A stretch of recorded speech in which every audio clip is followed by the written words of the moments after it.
Oh shit. Getting ready to cook this cabbage, pork chops, and white rice, you know.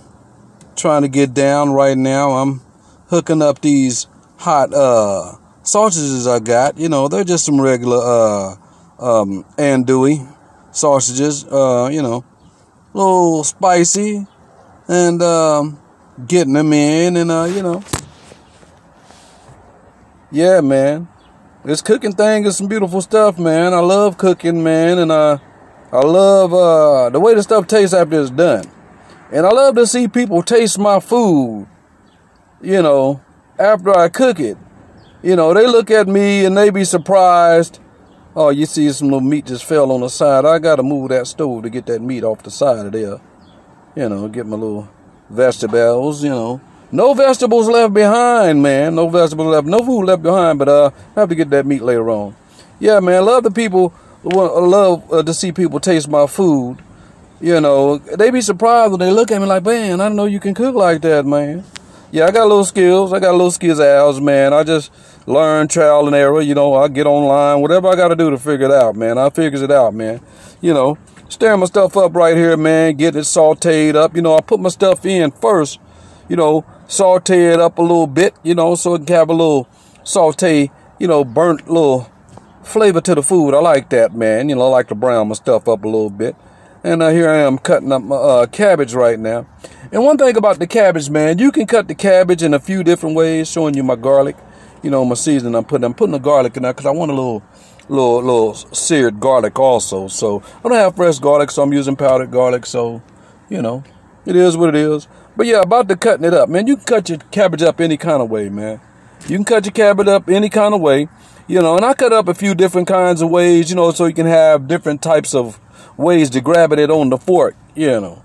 And that's all I'm doing. You know, cabbage, you know, you don't add water. Y'all don't know, you don't add water, you know. Cabbage makes its own water, and if you keep it covered too tight, it's going to create so much water. It'll be done pretty fast, but you know, I like a different kind of taste on mine, you know, so I don't cover mine all the way, and sometimes I leave it uncovered, because I like, you know, when you leave it uncovered, the water evaporates. The more you cover it up, the more, you know, the water moistens up before it, you know, evaporates on out. So, you know, each his own the way you want to have your cabbage, the way you want to have it tasting, your food, and all that old type stuff. You see right here, I got all my stuff in there. Got my little dill weed seasoning, you know, going down like Charlie Brown. Got my thyme leaf seasoning, man. You know, you can't have enough greenery, man. Can't have enough greenery for the scenery, man. You know, I'm trying to have this thing tasting like, there go my Parsley Flakes, y'all. You know, everybody know about the Parsley Flakes. You know, these are some of the basic stuffs, man. If you ain't using none of this stuff when you cook, you know, you kind of basic, I don't know, that's basic stuff. You know, your paprika, you want that, you know, paprika taste, you know. And, you know, a lot of these things married together, man, they just go, oh, delicious. If you guys watching them other cooking videos, man, I use a lot of different flavorings. And, you know, garlic powder again, you know, never enough garlic, man. I love garlic, man. I just love garlic, man. Fresh garlic, I wouldn't have to use so much, you know, but that's garlic powder. And my call de rest, man. Some of my secret seasoning, man. Call de rest. That's that beef chicken bouillon seasoning, man. That go hard, man. Or beef bouillon seasoning. That go hard, man. And last but not least, coming up, I got my caldo de mote. You know, that's the tomato chicken bouillon seasoning, man. They go hard. You got to marry those two together, man. There's a lot of salt in it. So you got to be careful on how you marry them together. But if you get it right, man, you got a beautiful taste, man. Here I am. I'm finna, you know, mix it up a little bit. You know, get it started. See, I got my hand over it, trying to, you know, stop it from falling out the pot.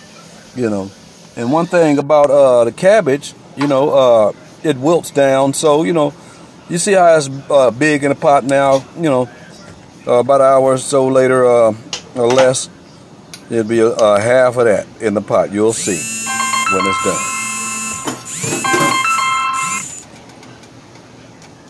Covering my pot up.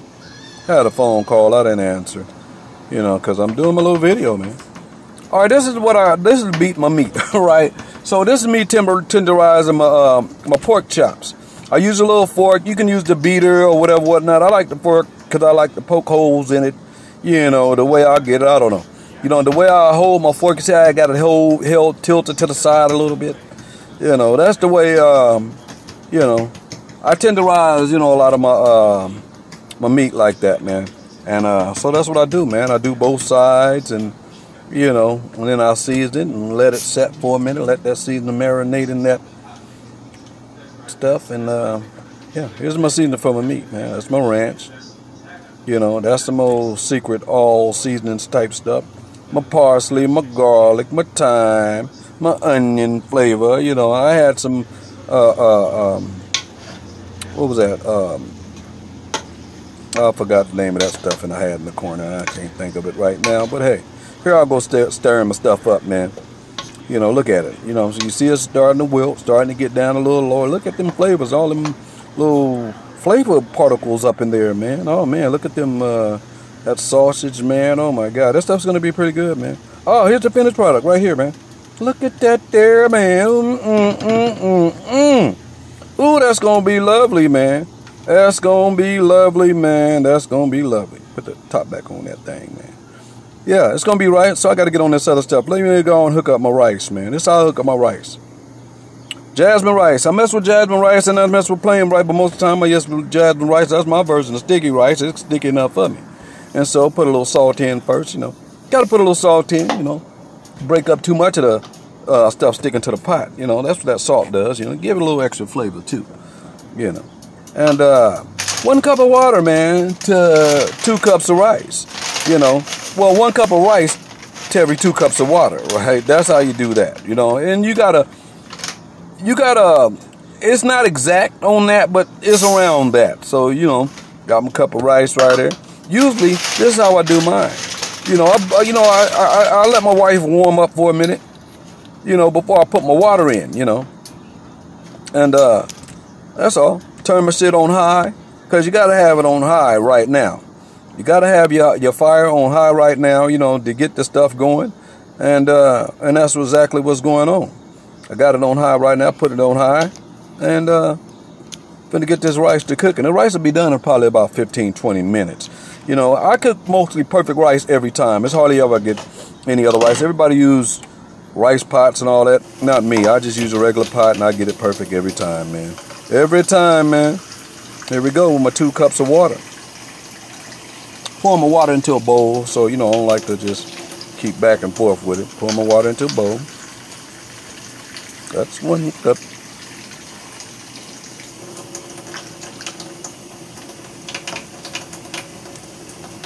That's 2 cups. Hey, what you doing? A little bit more water, a little extra, you know, because a lot of time that steam, you know, makes a lot of the water evaporate. So I put a little extra water in mine instead of 2 cups.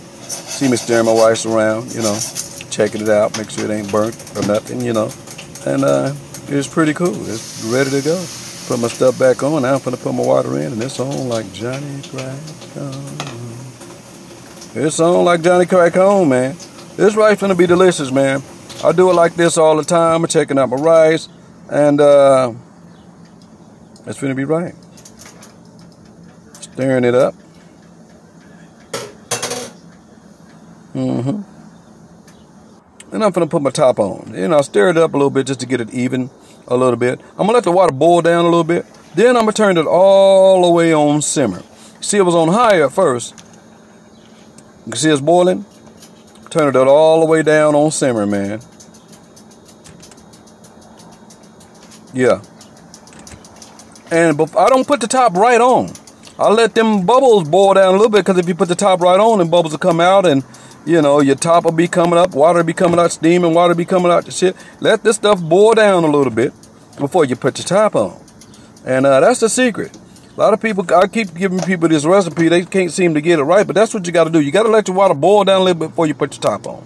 Bam. Top on, set and forget it. All right, olive oil, butter. There go my pork chops. Got a little leftover seasoning from the scrapings of my pork chop stuff, and I use all my stuff. I don't like to throw nothing away, man. And so here we gonna do.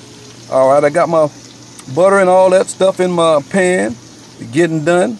And what we gonna do is do these pork chops. We're gonna make some gravy with it later on, you know, and it's gonna be smothered pork chops and gravy over some rice, man. Oh, that's gonna be delicious.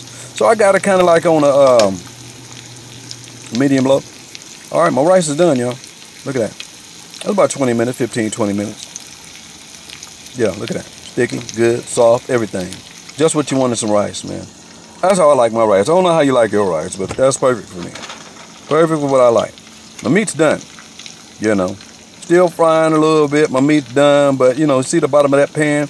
You know, I'm finna get that gravy. All that flavor finna come up out of there, man. I don't be throwing nothing away, man. Everything's flavor to me, man. Everything is flavor. So now I'm finna make my gravy. This is how I make my gravy. My mama did it different, but I do mine a little different. Make it easier on me. You know what I'm saying? Because I can start it in the pan, and it's harder to beat. You know what I'm saying? To me, when you got flour fresh in the pan and you got add the water, it's a lot of work. So what I do, I put some water in my little cup first, and then I season, you know, my stuff. Usually I put my flour in first, and then I add hot water so it can break it up, and then I put my seasoning, you know, and you'll see how I do it. And you just mix it up. However you do it, just get what you want to do is get a soft, you know, texture, you know, no lumps in your water and gravy and stuff like that, and make it real diluted, you know. Make the water, make it real runny or whatever, whatnot, because it's going to thicken up in the pan. So what I'm down, getting all my seasoning. You see all I have my seasonings up in there. You can season your stuff any kind of way. If you just use regular salt, pepper, and garlic, the trinity, man. Salt, pepper, and garlic, and mix your stuff together, it'll be perfect gravy every time, man. You can use milk with your gravy to make, I mean, it's different ways you can do your gravy. This is how I do mine. You know, I like some flavors. Garlic, you know, I love that garlic, man. Onion, powder and all that, you know. Here I'm gonna mix it up. Add a little bit more water. So what I'm doing, I'm mixing it up. You guys can't see it. I'm off camera. I brought it back over so you guys can see a little bit. My hand's in the way. I'm sorry, guys, but yeah, mixing it up, getting it all mixed up, and yeah, gonna start cooking this gravy, man. What y'all gonna see? I don't know if y'all do y'all gravy. How y'all do y'all gravy, man? Leave something in the comment. How y'all make y'all gravy, man? You know what I'm saying? Sometimes I add onions, man, and all that old type of stuff, man. But, you know, my boys eating, they don't like onion. You see I got my water coming out, you know what I'm saying, my stuff coming out, and it's falling up in there. You know, I'm looking in the bottom of my bowl, no more leftover gravy residue left, so it's all in the pan. Now I'm mixing it up. And from all the remnants of my pork chop, so that's what gives you the gravy flavor and all that old type stuff. And here we go, mixing it up. Gravy's right. I think it's done, man. Look at it. Y'all got that right consistency. Yeah, man. Yeah, man. Yeah, man. Where's your biscuits at, man? Yeah, where's your biscuits? Put my pork chops back up in there. Put my pork chops back on up in there. Bam. You know. So now I'm finna smother these pork chops in some gravy. You know. Y'all ever heard somebody say it's gravy like chicken when it's smothered? Well, it's gravy like pork chop when it's smothered on mine. Check it out. Some of y'all don't eat pork, and I can understand that, man. But shit, put it on a fork and I'm at it. You know, and everything's in moderation. You know, everything's in moderation, and I'm finna get on an all vegetable diet and fruit diet pretty soon. But you know, this is what I'm doing right now. Ah, burns. Look at that, y'all. Ooh, look at that there. Oh wait. Wish I get a better picture of it. My camera's over there. I'm teasing y'all right now. Oh, there go my rice. It's done. Boom. There go my cabbage. It's done. Boom. You know. And there go my beet pork chops smothered in gravy. Woo-wee. And here's the finished product, y'all. Look at that there, man. Look at that there. Ding, ding, ding. It's on. We finna get it on, man. It's what it is. Got me a little garnish on the side for the, the extra palate, the extra taste, and all that old good stuff, man. Everything's marinated.